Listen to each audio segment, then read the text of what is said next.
Hi, this is Felissa Rose from Sleepaway Camp and Return to Sleepaway Camp and The Perfect House.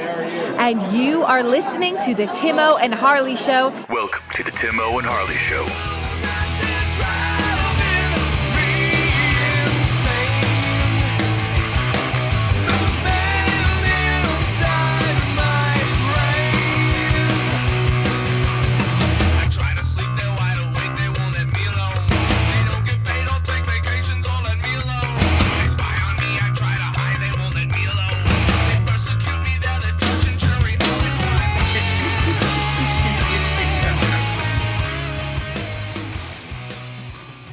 Thank you for listening to the Timo and Harley Show. I am Timo. Over there is my partner in mind crime, Mr. Ben Harley. Say hello, Harley. What is happening, people? Ben Half-Pipe Harley. That's right.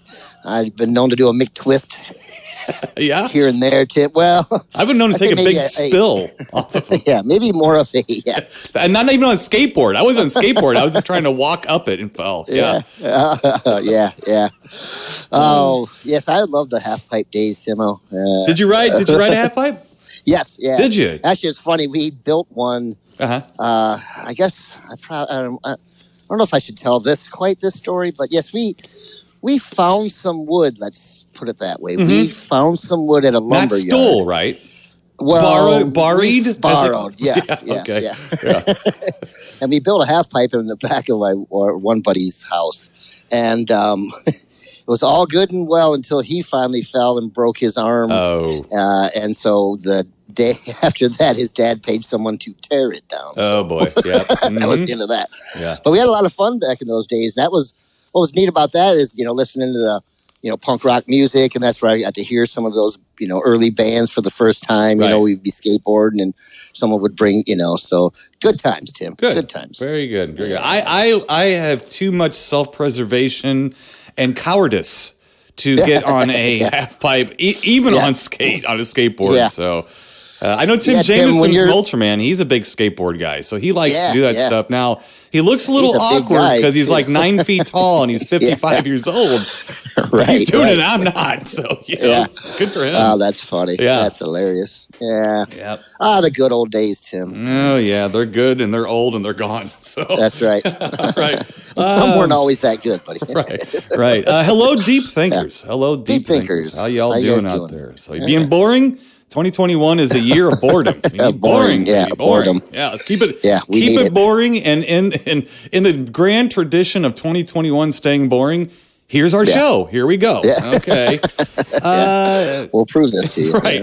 Mr. Ben Harley, Angio, and myself, my lovely wife, and myself, we got to do a little getaway this past weekend. We went down to Branson, Missouri, which is Missouri. Like the Missouri version of Gatlinburg. And I mean, if you're driving down the main strip in Branson or Gatlinburg, you don't know the difference. No. I mean, you don't. The Titanic is there. They're both places. Oh, really? Yeah. Wow. Ripley's are in both places. Very similar clientele, I guess we could say. Sure. Yeah. Did you guys have fun though, right? Yeah, it was a good time. So, and it was cool because we stayed at Big Cedar. The guy that I think his name's Johnny Morris, the guy who started Bass Pro Shops, he owns it. And so there's I guess Tiger Woods. The town or no? Well, he owns Big Cedar. We'll put it that way. Yeah, he owns Bass Pro Shop. But I guess Tiger Woods did a golf course for him out there and stuff. So yeah, it's quite a place. But it was cool because they're cabins and they have nice fireplaces in them, and it's up on the side of what we call a mountain in the Ozarks, which are big hills, basically. Big hills, right. Right off of, I don't know if it was actually Table Rock Lake, but there's a lake right there. So it snowed while we were there, so that was kind of cool. We're sitting up in a cabin in the mountains with a fire going and some snow outside. No. Yeah. And what are we doing, Mr. Ben Harley? We are sitting inside watching from 1984 Devilfish. Devilfish. They said with Lee Majors, right? No, this was Devilfish, not Killerfish. Not Killerfish. We're watching Devilfish, a.k.a. Monster Shark. Yes. Directed by Lamberto Bava. You were waiting to say that. I know, I was waiting to say. We watched some stinky, silly movies while we were there. And you know what, Mr. Ben Harley, this is our new thing, okay? Yeah. We are now antiquers. So for the last few years, we have realized the joys of going to antique shops.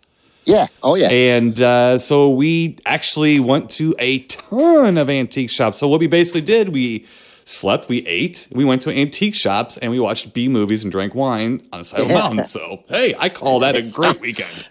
Yeah, I do too. Yeah, I do too. Absolutely. Until you see the antiques of the stuff that you actually had when you were a kid, you're like, oh boy, now I feel old. It's a little weird. You know, what's really weird is when you see stuff from when you were already an adult. Yes, That's there. Yeah. That's when you're like, wow, like, I better get out of here before they put a price tag on my ear. Right, exactly. So you got to keep moving fast or they will. Right. You'd love it though. There's like a bunch of like Batman stuff, all kinds of. Yeah. You know, as time goes, I think a lot of people, it takes them a while to think that that's even a thing to do. I found a bunch of movies, a bunch of Blu-rays, DVDs. They have VHS. If you're a VHS collector, you probably already know this if you're a VHS collector, but I'm telling you, like, there is a treasure trove of the weirdest VHSs, and I know VHS collectors like the weird shit.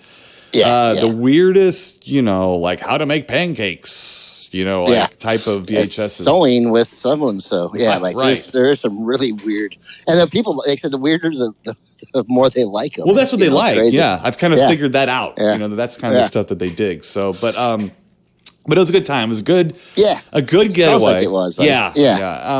I'm hoping and you need it every so often, right? Oh, golly. Are you kidding me? Just a little bit different scenery and stuff. Yeah. Well, me and Angie haven't been away for together, just me and her. We haven't been away in years together. So that was a first. So that was nice, Well, that's good. Yeah. Now, did you, you finally get your lovely wife alone, just you and her, and you force her to watch Grizzly 2? We watched Grizzly 2 when we got home, actually. Okay, I forgot it. I was so mad I forgot to bring it. I was like, I want to watch Grizzly 2 on the side of a mountain, on the side of a hill in a cabin, so. Do you think Angie might have accidentally hit it before you left, maybe? No, I don't think so. No, she's a trooper. Right. She's a trooper. Well, we did watch when we got back. Now, we've talked about Grizzly 2 before, so let's just get into this real quick here. So, oh, my goodness, They did. Is the milk still in the coconut? They got the milk in the coconut. Yeah, that's definitely still there. All the crazy, stupid bands still there. Apparently, that was a Nazareth concert. I think it was in Hungary. Oh, really? And that was a Nazareth concert. And the crazy shit that we see is after that. And the people that were in the audience didn't know it was like a fake group. Now, the coconut band, the girls, I don't think that was a fake girl group. I don't know that they went anywhere or got anywhere, but I don't think that was a fake group. But the grand group at the end or whatever, I think that's a fake. That was a fake group for the movie. Okay. But it was interesting because they shoot modern stuff on video, on high def video, and then they mix it and match it to crap that was shot back in '83. Oh wow! Is there actually the Grizzly actually in there? Yeah, there's a Grizzly. No, and some of it is just stock footage of like a real grizzly growling at the screen. Okay, that's a little annoying, but they do have some animatronic bears shots, and I'm pretty sure that might be like from the original shoot. That we didn't see a couple of shots of the animatronic bear. Sure, they're pretty bad. They're pretty weird. Yeah, and they're pretty quick too. It's that not like movie is so edited, so weird. Well, just the copy that you and I reviewed, right? And we had a work print, so it's going to be screwed up. It's just by definition going to be screwed up. The thing is, though, is that they definitely tightened it up. It's short. It's like an hour and 15 minutes. Okay. They definitely tightened things. It just didn't really make it. It made it more complete, but not much better. And you know how, like, when we watched the work print, it felt like it was more intact toward the beginning, and that by the end, it was just a random series of Jeeps running into barrels and blowing up and stuff like that. Yeah. Like over and over. The same shot. Right. The Jeep is still in the movie, you'll be glad to know, and the barrels are as well. I mean, it's an all-star cast. Yeah. It's absolute all-star cast. You can see it now. That's one thing. Like it's definitely cleaned up. I don't want to say impressed. I wasn't horrified by the job that was done marrying the old footage and the new stuff. What's horrible is just the way that the new footage looks new. Okay. You just can't. There's nothing anyone can do to fool the human eye into thinking this is a grindhouse movie or something shot on video. I know a lot of independent filmmakers overdo it, and they want to put all the like fungus and scratches and pops and everything in there and make it look old, and it never works. It looks like what it is, a new thing with crap put all over it to make it look old. And they don't really do that. They clean everything up, so they try to make everything look a little more new. But by the time John Rhys Davies shows up, with his long ponytail hair and his moccasins on and his Daniel Boone outfit, and you're supposed to buy this guy as a nature guy? I keep looking at him going, Indy! I don't know. Oh, that's funny, buddy. Yeah, I definitely want to check it out, though, and see, because I always remember just when watching that work print, just like guffawed, like, what the hell? To the point where I was like, I can't believe this even, like, no wonder it never came out. You know what I mean? Like, and you'll probably have the same reaction seeing it this time. They just have opening and end credits and completed, and they put real music, not the stock music they put in there, which no way in hell they were getting that music in that movie. Because if I remember correctly, they used like Michael Jackson and stuff for stock music in the work print, which is just a work print. So it's not like it's not supposed to be released. Or what have you. So, but there's one major moment, and it's, remember, it's like toward the end, there's really no ending. Yeah. And they tried to tie this thing up, and they tried to make it look like the bear attacked the concert. What they do is they have close-ups of like metal grates and sparks and things and screaming and... You don't know what the hell's going on, at all. And then they have this shot at the end of the bear tangled up in like metal grating and like stage lighting and stuff. And it's staring like behind the drum set or something. Somewhere like Harley, let me tell you something. Angie and I both like stared at this like going, the hell is that? And we rewound it and paused on it and looked at it. We're like, and Angie's like, it doesn't even look like a bear's nose. What is that? No, it doesn't. Yeah.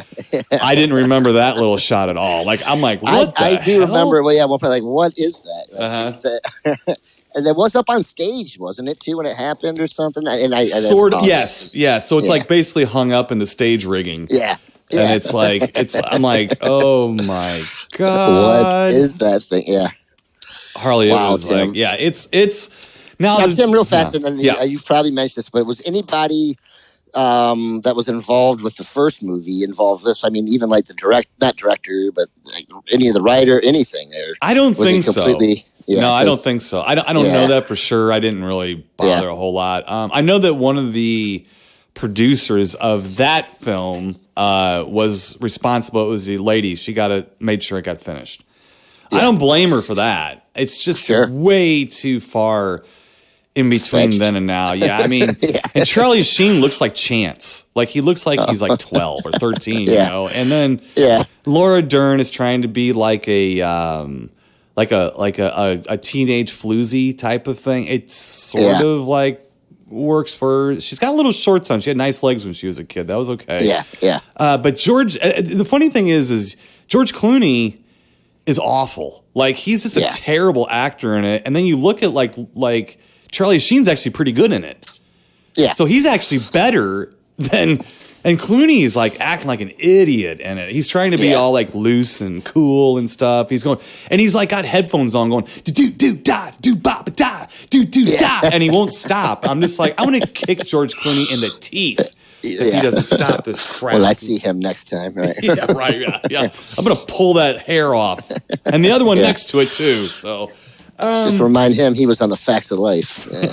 Yes. Well, apparently the downward spiral of the Facts of Life. Right. Well, I think he was getting an award, like a Lifetime Achievement Award, and they mentioned Grizzly too at it. too, which was kind of funny too. So really, yeah, wow, that's awesome. That is awesome.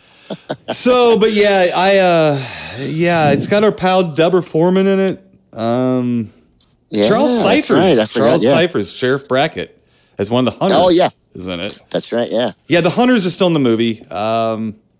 So it's awkward. It's clumsy. I was, again, it's hard for me to say I was impressed by how well they put it together. Sure. But they did, and it is a complete film. It's just the end is like, oh, yeah. I mean, they must have worked on that end forever and tried to get it tweaked to the point where I think they tweaked it to the point where it's like the movie's going at a normal pace, and then at the very end, it's like, here we go. We're going toward the end, and we're gonna get. It's over. Like they tried to like kind of smudge over the end real quick, you know. So yeah. Anyway, it's silly. It's stinky. It's silly. It's kind of cool to see the work. If you knew the work print, it's kind of cool to watch, you know. Yeah. But people who enjoyed Grizzly are going to be really. If they expect a real Grizzly too, they're going to be really disappointed.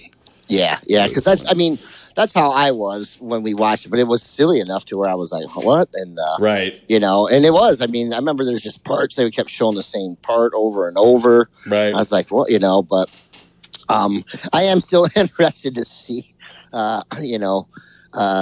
this version. Right. So right. I'll be looking for it in my, mail soon, Tim. Well, seeing that bear at the end, that clearly is not helping its case whatsoever. Because I'm like, I don't even remember that bear at the end. I'm like, what is that? What is that? What is that? It's a werebear. What is that? It's a werebear. That's what it is. And it looks like it's tangled up in someone's laundry line in their backyard or something. I'm like, wow. Yeah. Oh, well. So, anyway, a few other things we watched, Mr. Ben Harley, while on vacation. These are some, so from, let's see, you're going to like this. So, 1975, we watched Night of the Seagulls. All right. Oh, this is the final Blind Dead movie. Those Spanish movies with the Blind Dead, the Knights Templar, the hooded zombies that ride horses and have skeleton hands and stuff. You know. Yeah. So there was a whole series of those films. Now this was directed by the great Armando de Ossorio, and we went on a Armando de Ossorio freak out. Yeah. And had no idea. How do you go on an Armando de Ossorio freak out and have no idea you're on it? I didn't know, but we were on it. So that was the first one we watched, Night of Seagulls. So it's an okay movie. It's like a creepier, kind of better version of Tombs of the Blind Dead with much better looking women in it. Really? All right. And these much better looking women are a common thread in the Armando de Ossorio movies, by the way, because not only did we watch Night of the Seagulls, but I'm going to go backwards in time. So that was 1975. From 1974, directed by Armando de Ossorio, we watched Night of the Sorcerers. Okay. Oh, okay. Yeah. Night of the Sorcerers is a movie about people out in the wilderness or jungles looking for who knows what. Sure. It kind of looks like Boggy Creek 2, where the hot chicks are with Charles Pierce out in the woods looking for Bigfoot. And then you realize one of them is his daughter, and that makes you uncomfortable and stuff like that. And they're hot as all get out. Yes, they are. So this is talking about mud wrestling. Right. So this is like that, except some disembodied strange native people from the area turn their lady folk into leopard bikini vampire women that bounce around and jump around in slow motion at night and attack people, and then turn the other good-looking women in their group into more bikini-clad vampire monsters. But Mr. Ben Harley, I don't know why this did not get an Academy Award, because I was glued. Oh, I bet to the screen. It sounds more and more. The more you're explaining, it sounds more and more like something I need to see. Oh, let me tell you, when I got up to go to the restroom, you heard. I had to get myself away. I was stuck to the TV. I was stuck to the TV. So that was a lot of fun. And then going back one more year from 1973. What else is from 1973? Tim O'Say. That's right. I'm from 1973. And apparently so is the Armando de Ossorio classic, The Lorelei's Grasp.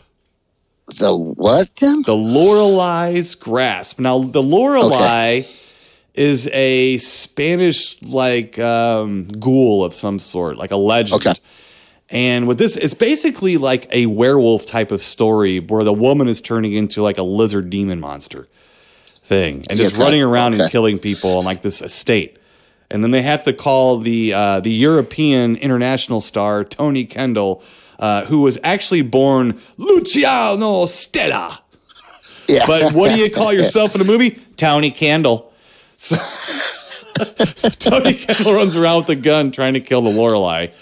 Oh my goodness! It was fun. It was kind of a mush face monster and stuff. It was a regular monster movie, so that was kind of neat. Yeah, that's good. But yeah, it was quite a freak out, Mr. Ben Harley. That's freak good, out. Tim. Yeah. Didn't even realize we were on it. No. At all. And then you brought your lovely wife home and had her watch Grizzly too. Yeah, sure did. So good for her. You know what? Yeah, exactly. She's a lucky woman, right? So yeah, she sure is. Yeah. You think she's the envy of all of her friends? Oh, I'm sure. I'm sure. Right. Okay, so let's see here. Here's one for you, Mr. Ben Harley, from 1997. We watched the movie Switchback. You ever heard of this movie? Okay, yeah. With Danny Glover and Dennis Quaid. And Jared Leto, and it's kind of the 90s, especially, had what I kind of now consider like a post-film noir thing. Where it was like, I think Seven was like this too. Real lurid murder mysteries. Almost not giallo at all, but almost like what was born from that kind of film. Gory, dark murder movies that weren't monsters or anything, but they were the killers were so evil they might as well have been monsters. Maybe Silence of the Lambs would be like the granddaddy of them. But you look at movies like The Bone Collector with Denzel Washington. You know, just these movies that were coming out. Along Came a Spider.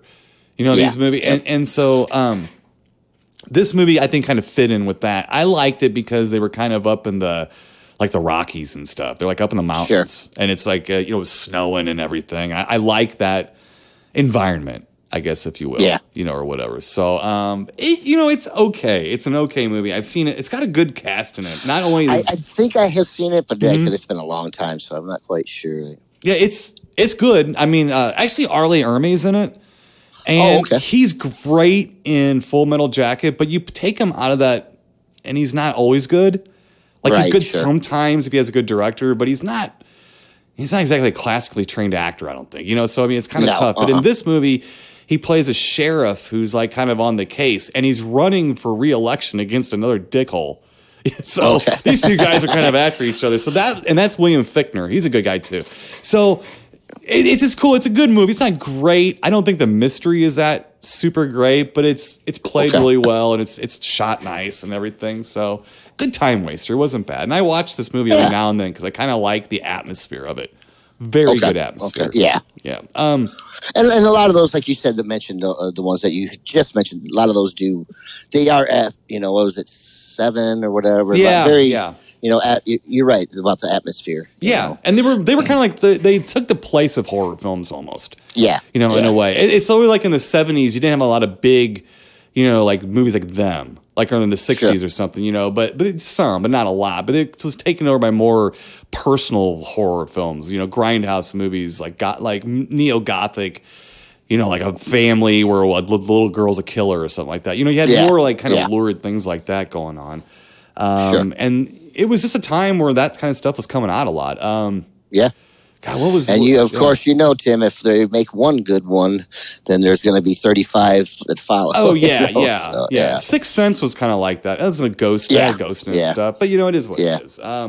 Anyway, moving on, Mr. Ben Harley. Sure, buddy. Last up, Mr. Ben Harley. Last up. So this one is just for not just for you, but for everybody who had to listen to our show about Extro.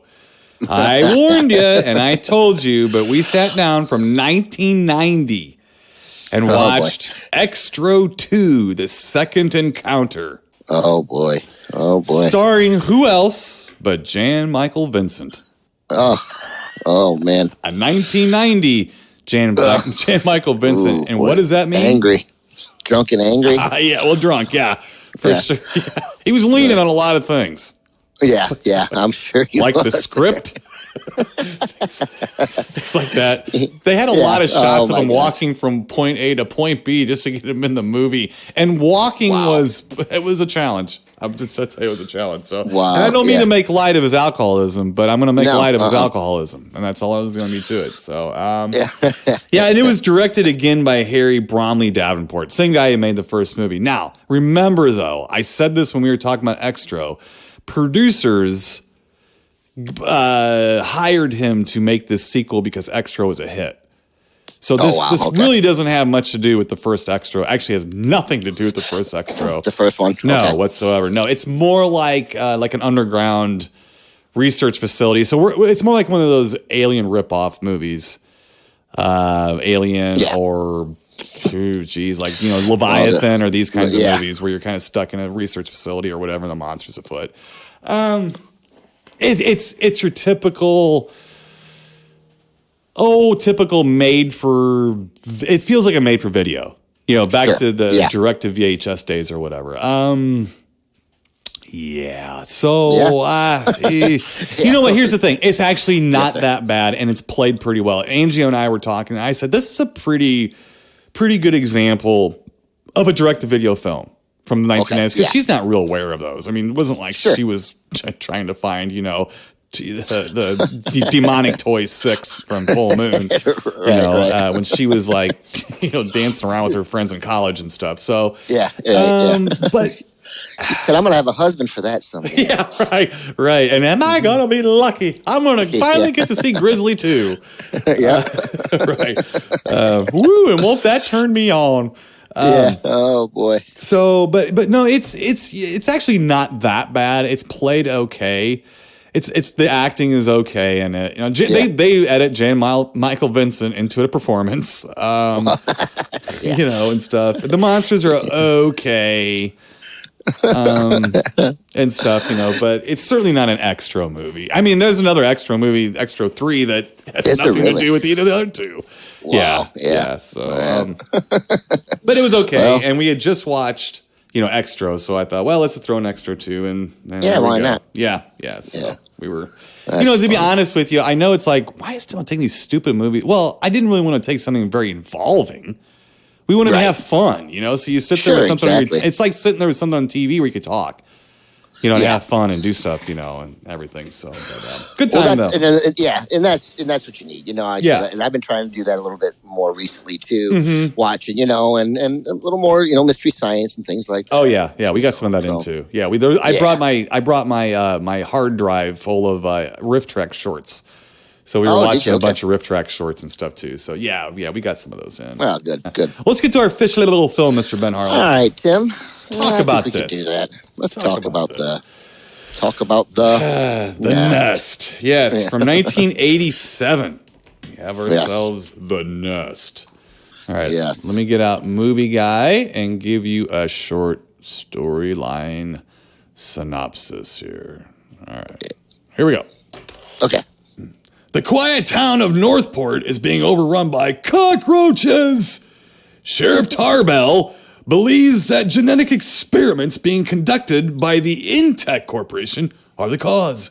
Confronted with a potential disaster, Mayor Johnson calls for help. When Dr. Hubbard from Intech arrives, she realizes that an innocent experiment has gone terribly wrong. Ordinary cockroaches are turning into creatures with a taste for blood. Worse, the cockroaches are genetically mutating, literally becoming whatever they eat. I actually read the back of the Blu-ray for that one. I wanted to get attaboy. Listen, screw you, IMDb. I'm going to the back here. So, okay, yes, from 1987, The Nest, Concord. This is Roger Corman's company. So I don't know where Dick Miller is, but he was probably swimming in the ocean or something. While this was being made, just in case they needed him. Right. Let's see here. Directed by Terrence H. Winkless, known for Blood Fist. Oh, directed some Power Rangers stuff. He did some acting. Yeah. His name's out there, man. I've seen that name quite a bit, actually. So he knocks around the Hollywood film world or whatever. Starring my guy. I love this guy, Robert Lansing. as Elias Johnson. So we know Robert Lansing from everything from Island Claws to Empire of the Ants to the with the 4D Man. This guy I like, and the reason I like Robert Lansing and he pulls it off in this movie, he plays his crap straight. He plays 100% down the middle and says, "I'm hired here to be an actor." Yes, the goofiness is already there. I don't need to help. It's already there, and he knows this stuff, and it works for him. Let's see. We also have Frank Luz Luz. I guess it's Luz, Luz. Frank Luz as Richard Tarbell. Now, all right, I'm going to prove to you how mature I'm getting in my old age by I'm only going to repeat that name one more time for your pleasure, and I'm not going to comment any more on it. I am growing up. Growing up, Mr. Ben Harley. Well, here's his name. Richard Tarbell. You might know old Richard Tarbell, Frank Luz, from When Harry Met Sally. He was on Star Trek Next Generation. Oh, yeah, that's right. Yeah. Yeah. Now, in this movie, he's in a love triangle that just makes me think his life was tough. If I'm a handsome sheriff, I'm moving to a small island with like 3 hot chicks. Yes, right. and then your love interest moves back. Right. You know. Let's see here. So we also have Lisa Langlois.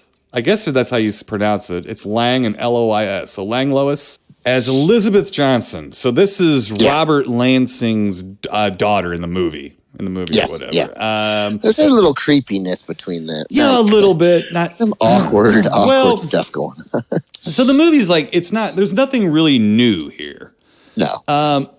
We have a lot of plot devices and things from, let's say, much better, bigger movies. Yes. If you will.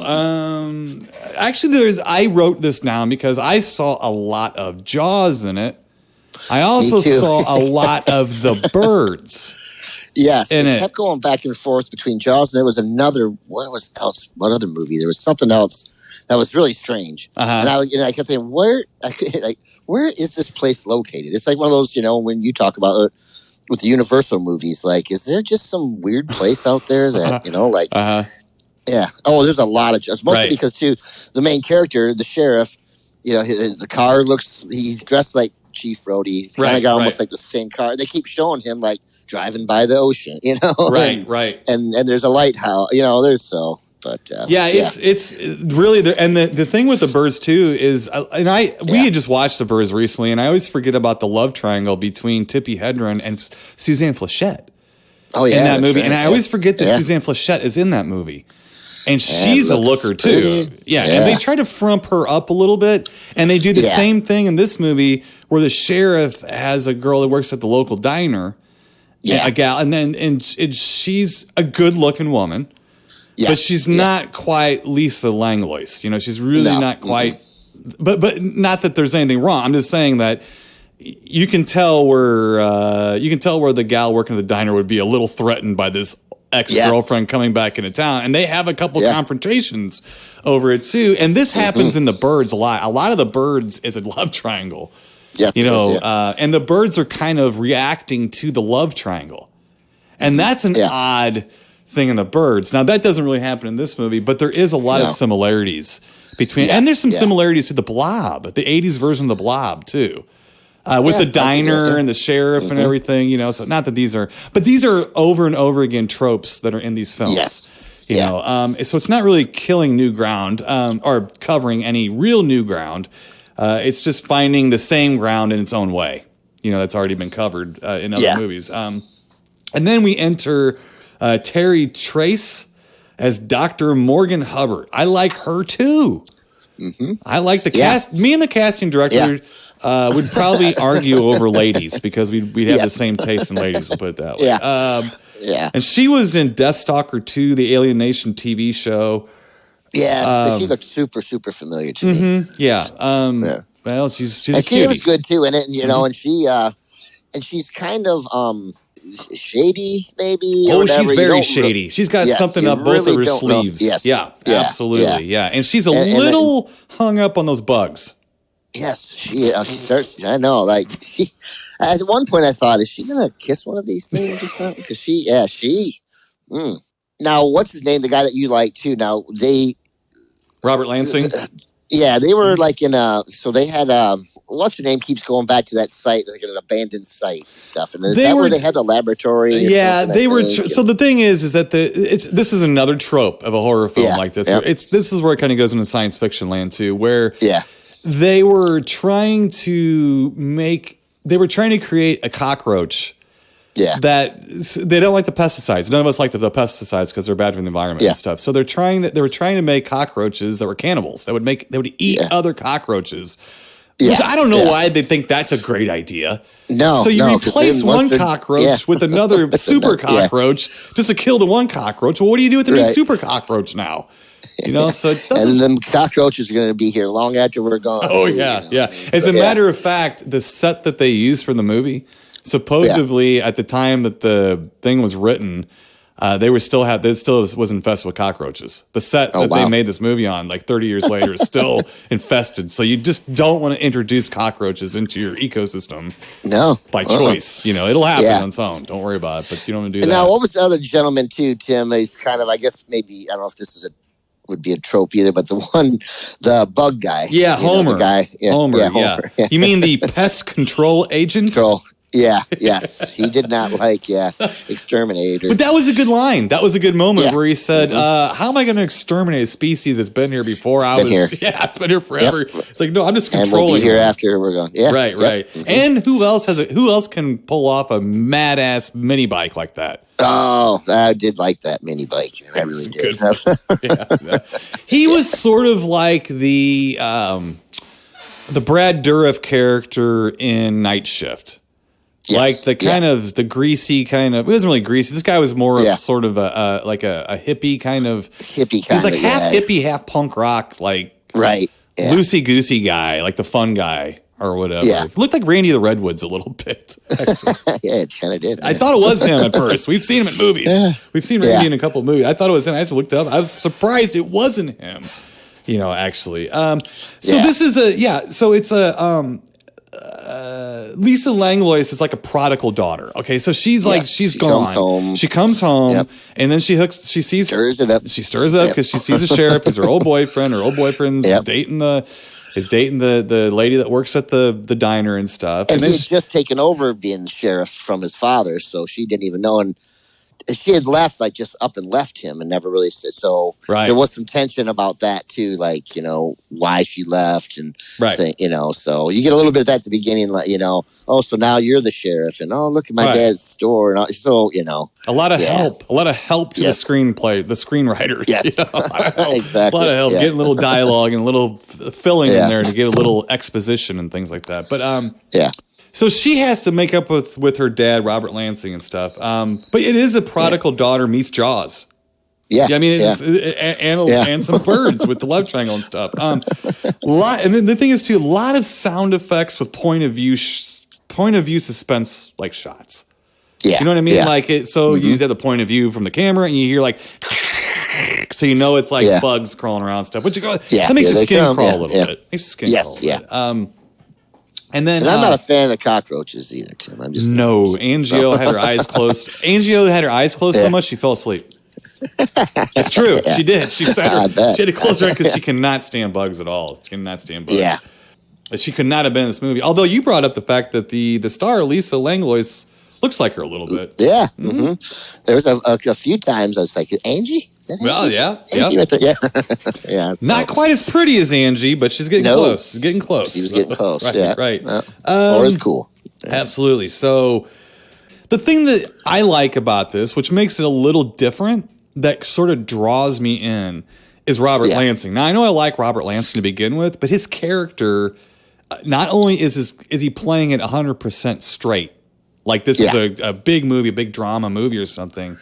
But he's not your typical rich guy villain. No, he's an opportunist. Yeah, and then he starts to kind of regret, I think, what happened. And it's not like, he's not twirling his mustache. He's a villain with a conscience.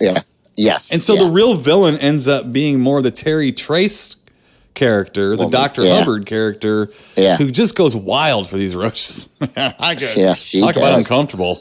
Yeah, Wow. there's a scene where she's got her hand in that glove thing or whatever, and the bugs are inside of a glass case, and she's, right. Then one gets on the arm, but she leaves her arm in there while they're like starting to chew on it, and I'm like, I didn't really, and she's like kind of into it. Like, I'm like, wait a second. Yeah.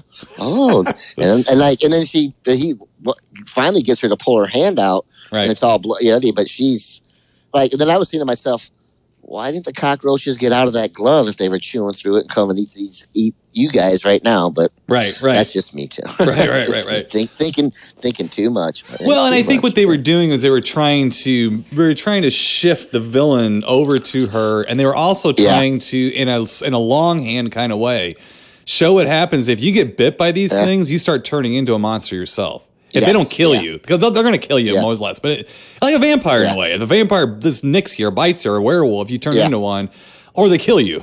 You're decimated. That's either it. One. Yeah. So these bugs are either decimating people, which is what they're trying to do. But if you get away from them, it doesn't help. You're still going to die because they're going to turn you into one of them. But the Robert Lansing thing to me. First of all, he was wearing a Mrs. Voorhees sweater. I don't know if you noticed that or not. Oh, yeah. That was a little tidbit thing. I was like, hey, look at that. Yeah. But he has pathos. I mean, I like that. I like the way he's human. Yeah. Of course he wants to make money. Of course he wants to. Who doesn't? Right. Of course he wants to get rich. Who doesn't? Oh, yeah. Of course he's going to allow someone, a big company, to experiment on his island if they promise not to hurt anything. Come on. It's like, it's not evil. He's trying to help the town out, and stuff. And they even make some comments on, like, he's a jerk, but he's not gonna try to hurt the town.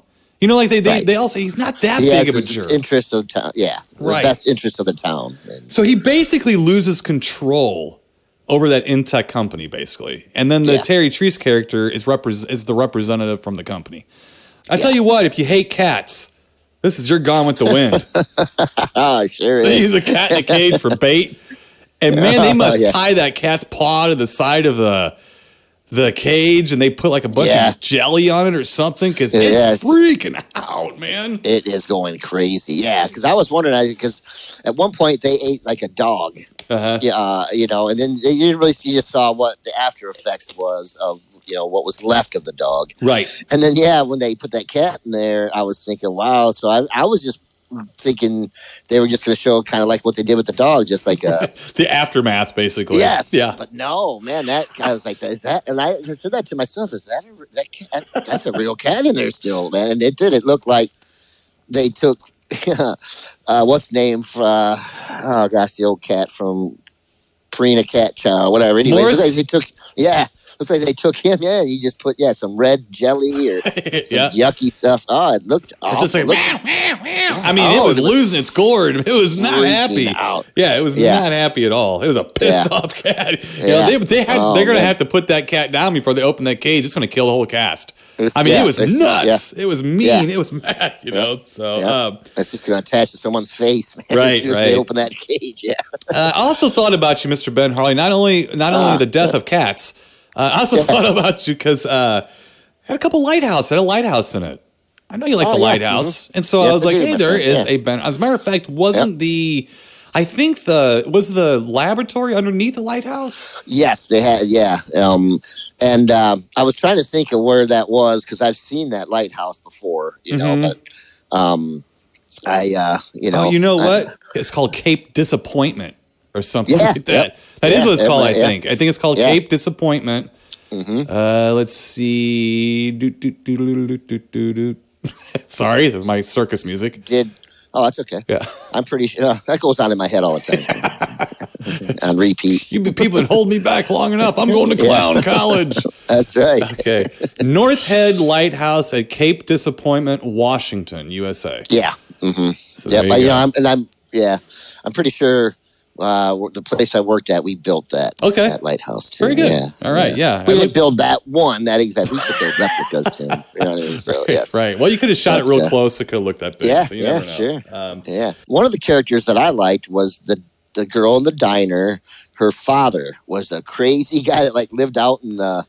Did he live in a junkyard or something? You can never go wrong with an old junkyard owner shooting at cockroaches in the middle of the night with a 12 gauge wearing a greasy long john outfit. You can't ever go. This is right from the giant spider invasion. Directly, almost. Yep. That guy, I liked him. His character was funny. He was funny. I mean, he wasn't in it a whole lot, but because I remember at the one point he goes, "You're going to marry my daughter?" And I was like, "Wait, did I miss?" I was like, "Oh, his daughter's the girl at the diner." Because I was like, "No, that other guy is supposed to be the other girl's father." I was like, "Oh, what the hell?" His name was Shaky Jake. Yeah, that was a Shaky Jake. Yeah, I like that guy. I need a Shaky Jake in my life, Me too. too. You know, Me we too. all need a Shaky Jake. Yes. Just to make ourselves. Well, you have a legend. That's close to a Shaky Jake. Yeah. You've got a bum I got Brett. a drunky drunk tank. Right. Yeah, I liked his character. I wish his character would have been in it a little bit more. He gave it a little more fun. Right. But then Tim, I don't even really mention him after that. He gets killed in there, and then they talk to his daughters in the rest of the movie, but they don't Homer ever really goes mention. the exterminator guy. He finds him, and then he goes and he tells the sheriff that they got Jake, and stuff. So, but then what happens is Jake, I think his house gets, or not Jake, the exterminator guy's Homer's house gets blown up. Yeah, and then he goes over to get Jake, and that's all blown to hell too. Yeah, and here's a fun thing. Here you go. The pickup truck explosion. And when the exterminator guy's house explodes, that is stock footage from Humanoids from the Deep. Is it really? Yes, it is. That's awesome. You like that? Yes, I do. I like some Humanoids from the Deep. That's right. That's awesome. So you watched a little bit of Humanoids from the Deep while you're watching The Nest. How about that? Yeah. So this movie, I tell you what, they used to play it on USA. Now, there's different eras in my life where seeing some of these movies. There was a Saturday Night Shocker. The Saturday Night Shocker was our local mom and pop show. This was the closest thing we had to horror hosts and stuff like that. So we had that. Then there was Cinemax, which everybody called Skinemax. I watched all of the independent horror films and stuff they would play on there. Then there was USA. Late at night. Yes, you're right. Well, yeah. Skinemax. Yeah.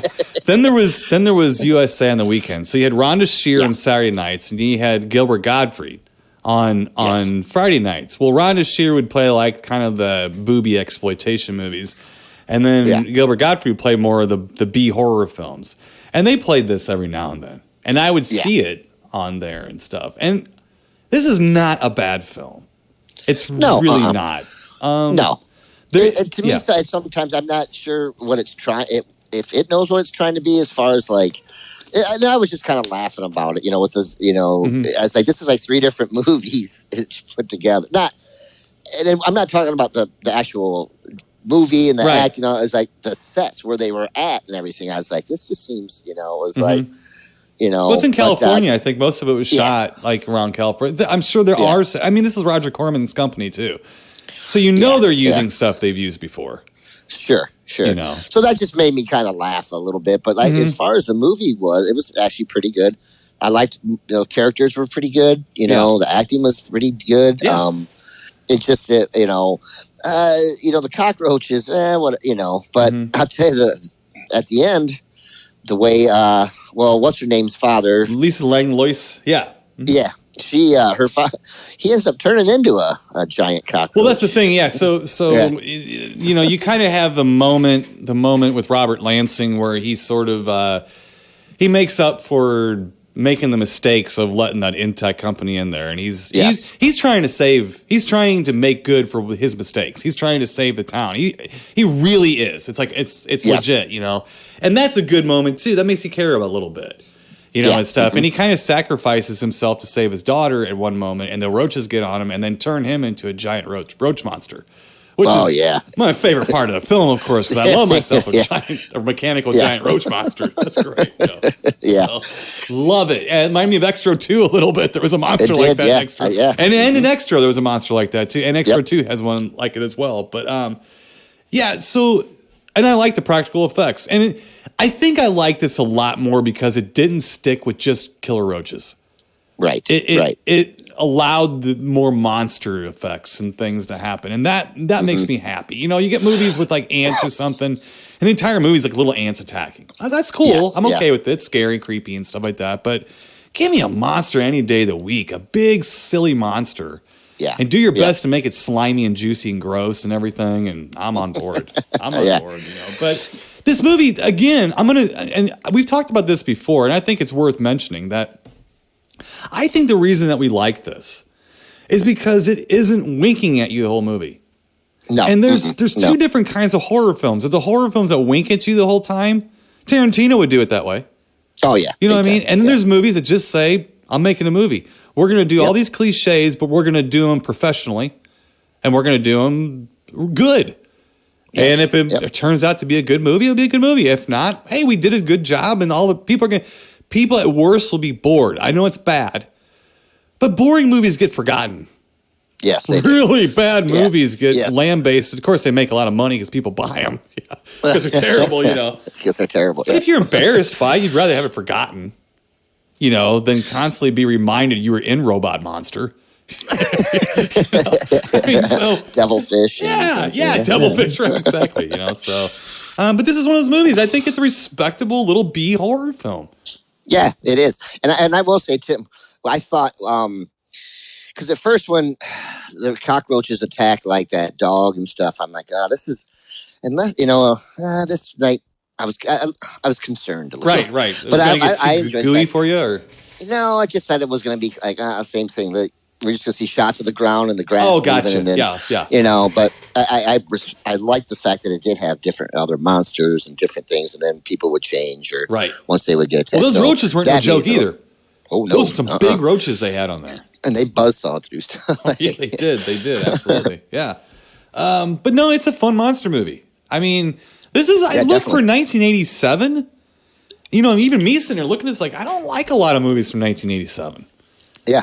And I like this one. I think it's pretty good. Yeah. It's a good old-fashioned monster movie. And that's what I think they were going for, which I liked. And it had that, it had that feel to it. It really did. Right, it did. And it had slightly interesting characters.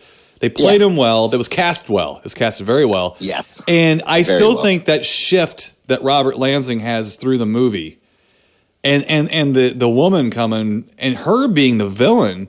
And not a lot of horror films where a woman like that is the villain. No. I mean, she could have probably taken out half. Yeah, she could have taken out half the guys in that movie. As a matter of fact, the sheriff. The sheriff almost got into it with her. Yeah. Well, I thought at the one point too, where they did when they were trying to trap the cockroaches and they had the cat in the cage. Mm-hmm. I thought she was going to let. What's his name get eaten, right? Because you could hear it coming, and he's like sitting with his back to it, right? And she could see her, kind of getting excited about it. They were coming like she's gonna sacrifice him, right? But they didn't. So she has an odd moment. She has an odd moment toward the end too, where it's kind of working up to the climax, where Robert Lansing calls her, and they're getting attacked by roaches, and he needs help. Yeah. So he needs to get to the sheriff. Well, she won't go get the sheriff to come to the phone.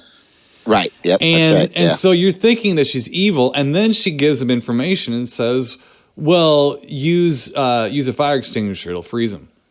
Yeah. And it's a really weird moment. It's almost like, well, I'm going to let you die, but I'm going to give you a fighting chance. Yeah. So there's a little bit left in her. So she's almost like pulling in the opposite direction of Robert Lansing. Yeah. Where neither one of them are completely evil or good. No. Right. No. And I thought that was good about it too, because her character for me, it was not my favorite thing, but I'm just saying, I liked that she was smarmy too. Right. You could really it kind of you didn't know if you could trust her, and so that I thought that was a good part of the movie as well. So. Right. Well, and this is another movie where people in today's world say that there's never been strong women in movies. This is another one I'll point at. Oh no, she could have taken out every guy in the island, with one punch. She was basically the Chuck Norris of chicks. I mean, she was going to take you out. And she's good looking. She's like real stern, good looking. Sometimes I kind of like that a little bit. I do too. We've talked about that before. I know. We've grossed the audience out with that conversation before. Like, oh boy. But I'm going to give the Nest a solid grape ape up. I actually, to me, it's not only is not a bad movie from '87, I think it kind of holds up. It kind of holds up. It's no better than it was before, but it didn't really get any worse. No, I don't. You know, this is my first time seeing it, so I thought it was fine. You've never seen this before? No, Wow. no. It says here actually it was released in '88 but made in '87. It was released in May of '88. Okay. I was a little surprised by that. I thought it was a little older than that. And I've heard of the movie before, but this is just one that I wasn't too keen on I didn't get to see when I was younger. Right. So. Well, there you go. That's okay, though. Better than you thought it was. So it's been a good day for you, Mr. Ben Harley. See? That's right. Positives. And so I'm going to say, I'm going to give it just a regular Grape Ape up. Just a good, because it was good. It was, and I liked most of the characters in it too, so that helps for me. Because if I don't I'm just like it's a struggle when you're like, oh, I don't even care about.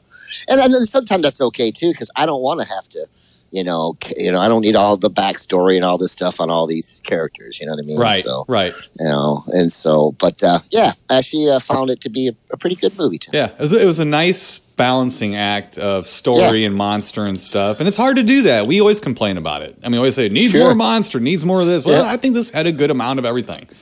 Yeah, it did. I mean, would we do it a little different? Probably, but I mean, can you identify one major? No, I can't identify one major flaw in it, other than it's a B horror film. So in general, it's a one giant flaw, but it's fun and it's good and it's made well. I mean, it was made really well actually. So hats off to these people. They made a fun movie in a time where I wasn't enjoying as many movies as I had been the previous few years or something like that. So anyway, all right. Well, 2 Grape Apes up, solid Grape Apes up for The Nest. So very good. Nest. Yeah. All right. Well, I don't know what we're doing. See any cockroaches for a while.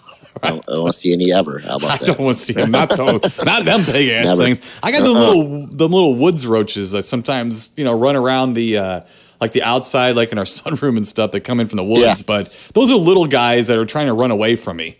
They're not trying to infest the home. These things are like little tanks, that are just not good at all, and they're not afraid of people. That's the worst too. So, but that good definitely times. is. Good times. All right, so I don't know exactly what we're doing next week, Mr. Ben Harley, but it'll be absolutely spectacular. It'll be riveting. Yes. We got a couple new listeners too, so I'd like to say hi. I know an old friend of mine, Phil Stendek. That's his stage name anyway, Phil Stendek, and good guy. He's like a one-man band. He's a loop artist actually. Used to play in a rock and roll group by the name of Celery that used to play with Fragile Force of Mice every now and then. So good guy. Moved out to Vegas, I believe. I think he lives out in Vegas now. He does a show. He does like a loop artist show. And he just actually started listening, and he messaged me and said, "Do you remember the Saturday Night Shocker?" I'm like, "Yo, we've been talking about this for years, So, so he's catching up, but I'd like to welcome him. Good. And I know a couple other people have. That's awesome. Yeah, a couple of people have mentioned you and I that have been listening lately, so I appreciate that, and thanks. Yeah. All right, let's get the hell out of here, Mr. Ben Harley. So until next week, all you deep thinkers out there, be good to each other, stay safe. We'll be right back here next week, so stay spooky, and we'll talk to you then. Keep it creepy, people. You've been listening to the Timo and Harley Show, brought to you by ScreenPrintingFactory.com, your affordable one-stop solution to all your screen printing needs.